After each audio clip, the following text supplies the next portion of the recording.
Oh, hi there. Welcome to the Freedom Alternative. Well, the latest complaint du jour from the gender ideologues, especially those in the far-left media, seems to be that there are not enough women performing in metal festivals. Look, I'm a metal fan, so this kind of utter nonsense tends to piss me off quite a lot.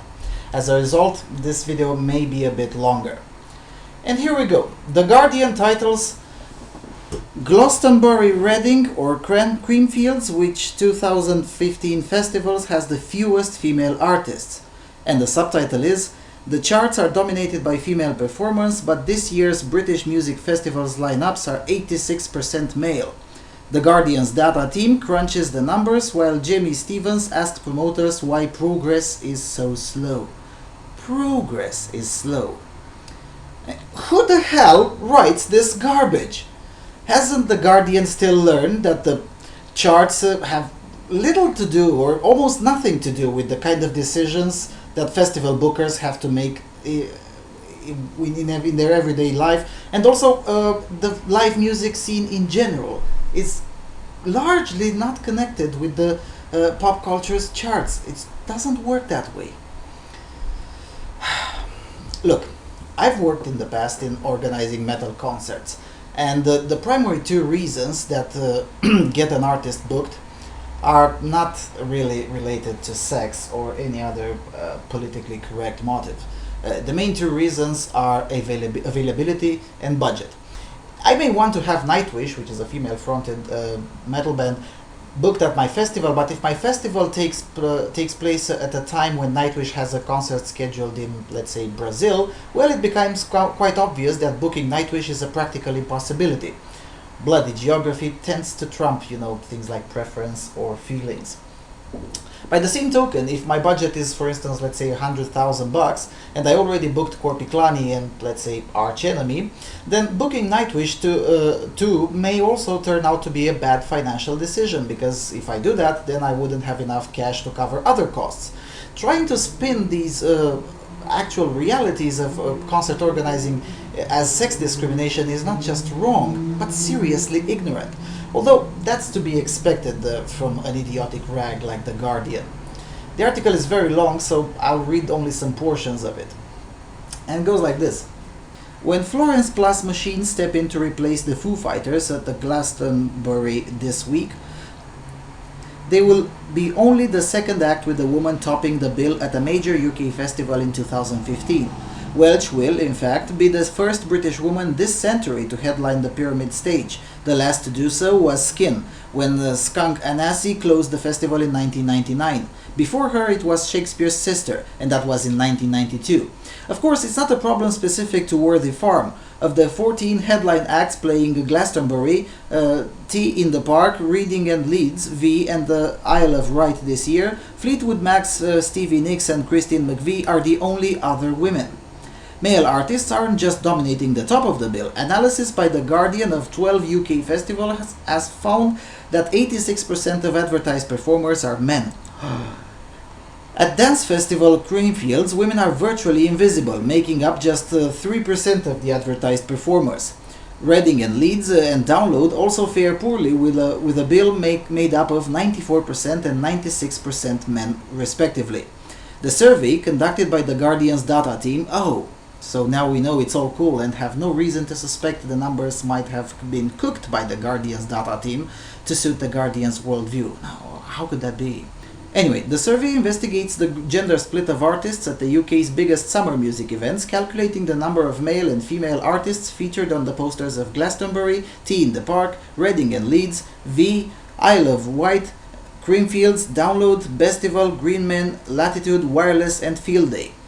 The results reveal an appalling lack of diversity on festival bills, not just at the traditionally rock-led events, but at pop-heavy V, 84% male, and Wireless, 80% male. Smaller boutique festivals, which might have been expected to be more imaginative, suffer the same fate. Bestival has 90% male artists, Green Man 85%, well, it's Green Man. Anyway. Field Day 82% and Latitude 81%. All in all, the count shows 2,336 men performing on stage compared to 270 women.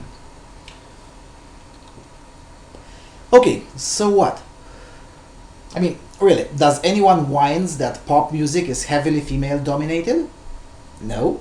Then why all of a sudden the problem with rock metal music? And mind you, pop music is not only female dominated, but feminist dominated as well. And many people buy it. Now, quite frankly, I'm fine with that, despite my personal disdain for both feminism and pop music. If people want to buy that crap, it's their right. But you see, these progressives are not fine with that. They want to shove their progress down on everyone's throat. Back to the article. Emily Evis, who is responsible for booking Glastonbury, which has an 86% male lineup this year, thinks the problem lies with the music industry as a whole. I'd love to have a bill full of females, but it's just not that easy, she says. It's more complicated than choosing an artist and just booking them. Florence Welch had said in an interview earlier this year that it would be, quote, wonderful to headline, but also I don't know how I'd be dealing with that right now. Can Evis imagine a male artist saying that? No. Welch was, Evis explains, totally ready for it, but she didn't feel ready for it. The question of why there are so few women needs to be asked further back than us. We book bands, especially on the bigger stages, based on who is right to do those big slots. And it's important that we have women at the top as well as men, but we also need those female artists to be pushed through by record companies, radio, and the media. Great! So now we're gonna have female favoring affirmative action in music as well, because a particular genre dares to attract more men than women in performers. To their credit, The Guardian also quotes someone who actually tells them how the reality seems to work, as opposed to the ideologically driven magical thinking to which the gender ideologues tend to subscribe. Quote, when asked what could be done to address the problem, promoter Melvin Benn, who curates festivals including Reading and Leeds and Latitude, replied, I don't have a problem. We don't have a problem. We put on bands that people want to buy tickets to watch. So it's the public that makes the decision about what bands play at festivals. But don't audience expect festivals to break acts too? We're not tastemakers, he replies. Putting a festival on is a monstrous financial risk. The only way I balance the books is selling tickets. Why do you think we book the same male artists again and again? Because they sell tickets. Trust me, if there was a female headline act in the rock genre that sold the same amount of tickets as any one of the headlines act this year, I'd book them. Why isn't there a heavy metal act like Metallica that is female? I can't answer that. Yes, exactly that. There is no problem in the metal industry. The fans, both male and female, are much more willing to pay to see artists like Metallica than they are willing to pay to see, for instance, Within Temptation. Or all-women bands, which tend to be quite obscure, really. I'm trying to remember a contemporary all-women band. Nope, can't come up with one. The article goes on then to crap on men, on metal fans, and the metal scene even further. Here, Ben insists this is slowly changing. Come into my office and you'll see there are significantly more women working in the building than men. And they're not all working as dictaphone typists, they're working in senior roles, he says. Now, I somehow doubt that the equality police will crack down on Ben, and I also doubt anyone even suspects sex discrimination in Ben's office. Well, actually, scratch that. I do suspect sex discrimination. It's just that I don't care enough to make a fuss about it because I believe in private businesses' right to hire or refuse to hire anyone on any reason. I do believe it's dumb to make hiring decisions based on sex, but the market usually punishes this kind of behavior quite ruthlessly. Remember that women-only TV company? Yeah, it went bankrupt quite fast and taught the feminist founder a good lesson about real life. Anyway, let's get back to the article. Download Festival booker Andy Copping believes the problem lies with the historical lack of women elevated to the status of rock hero. There's no shortage of women coming to our festival, but they seem to like watching bands more than being in them, he reckons. They just haven't felt inspired enough to pick up a guitar or be the singer of a rock band. As boutique festivals continue to muscle into a fiercely competitive market, more established events have broadened the genre represented on their lineups, booking pop stars or so-called singer-songwriters genre, where women are better represented. The old image of a festival being a big boozy mud bath with a load of lads jumping about to guitar hands has been washed away, says Tea in the Park boss Geoff Ellis. Has it really? It seems to me that Geoff Ellis hasn't come out of his little cocooned bubble and appears to be taking this information from The Guardian, which would explain some things, because otherwise I can't really explain this belief, which is utterly devoid from reality. Look, here's a picture from Wacken Open Air 2014. For those of you who don't know, the German festival Wacken Open Air is the festival when it comes to metal, followed by the Czech festival Brutal Assault. Here's a picture from Brutal Assault 2014. So sorry, Mr. Geoff, but you simply have no idea what you're talking about. Or maybe, just maybe, he bases his views on the British festivals, which, in the context of the European metal scene, they don't really matter. The most relevant festivals take place in Germany, Czech Republic, and Sweden, in this order. Britain doesn't even get the top 5 in relevance, really. Anyway, back to the article. Smaller festivals have tended to put on more diverse lineups, not only because they don't have the big money to offer massive acts to play, but they know it's what their ticket buyers want. Okay, fair enough, but one of the reasons they still remain small festivals is precisely because very few people go to festivals for gender politics. I know this is a radical notion, but most people go to metal and rock festivals because they want to hear the music they like. Shocking, isn't it? Anyway, people who come to Field Day want a variety of genres, says the festival's booker Tom Baker. We're not governed by the bands that sell tickets. Fans are also increasingly vocal. In the past couple of years, edited versions of festival lineup posters with male-only acts deleted have made headlines after being shared around social media, highlighting the invisibility of women on club, gig, and festival bills. Now, the hyperlink with have made headlines leads back to this article. Sheesh, The Guardian really needs an editor. But I presume they probably wanted to link to this 2013 article titled Glastonbury is better than most, but it's still a sausage fest. Now, can you imagine if someone would call, let's say, Pop Montreal as better than most, but still a whole estrogen-filled fest?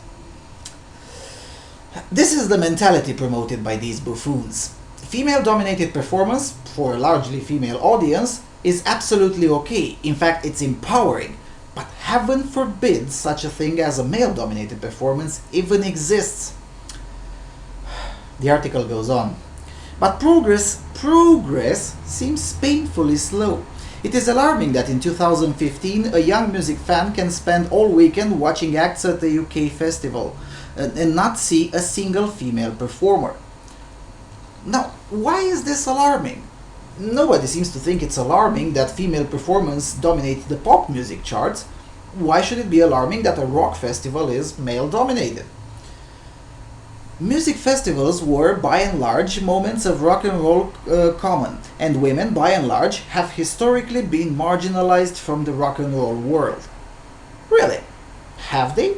Because, you know, in my country, before Phoenix rose to prominence and until the communists suppressed the rock and roll entirely, one of the most popular rock and roll bands was an all-female band called Catena, and that was in early 70s. I'll leave a link in the low bar to one of their songs.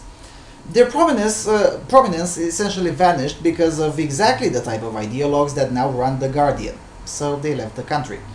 In the US in the 80s, there was a fabulous female-fronted rock band called Araya, also link in the low bar.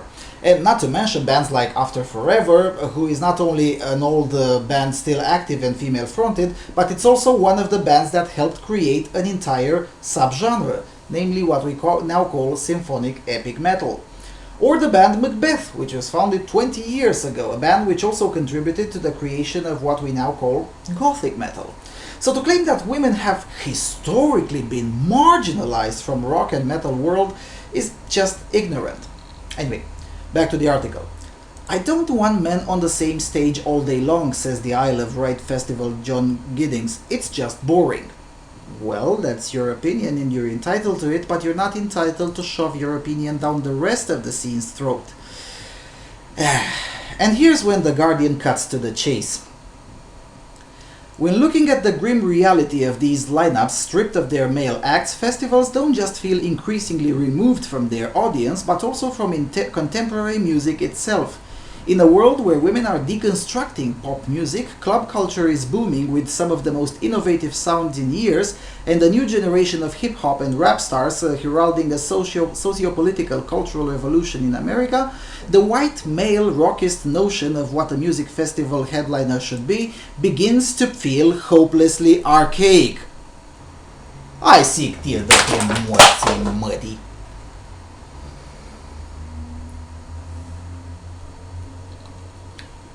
Okay,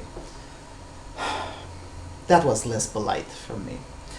But look, when we get down to the brass tacks, this is essentially Gamers Are Dead applied to rock and metal. It's not about representation and equality and whatnot. It's about allowing ideologues to deconstruct a subculture that is largely opposed to the ideology promoted by the middle-class left-wing pricks that write for The Guardian and, honestly, for most of the cathedral media.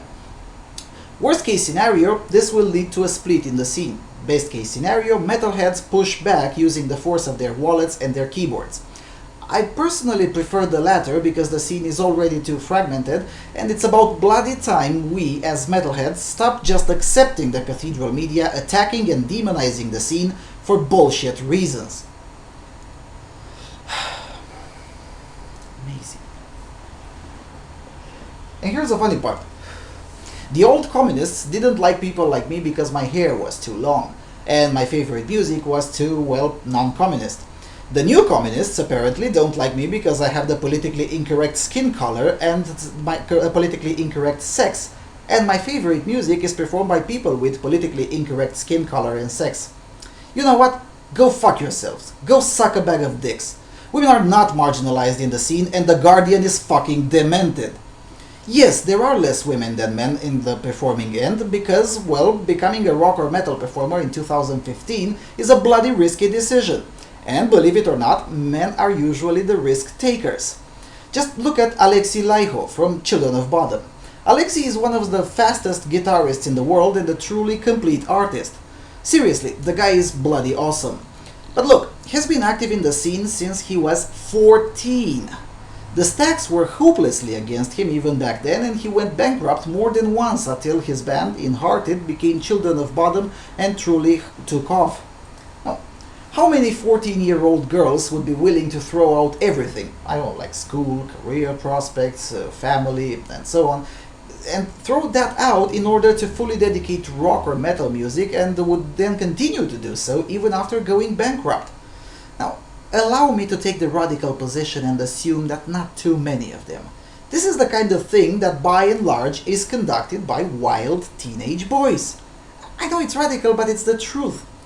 Choosing to become a performing musician is generally not quite a sensible economic decision. It takes a certain dose of insanity to pursue this. There, I said it. The amount of risk involved and also the amount of hard work for free that one needs to put in before even beginning to hope that it may pay off is really off the charts. You can cry sexism as much as you want, but it's really personal choice and market forces that drive this thing. Yeah, I know, reality has an anti-feminist bias. Tough luck. And with that being said, don't forget to click the subscribe button and consider supporting this channel. Thanks for watching.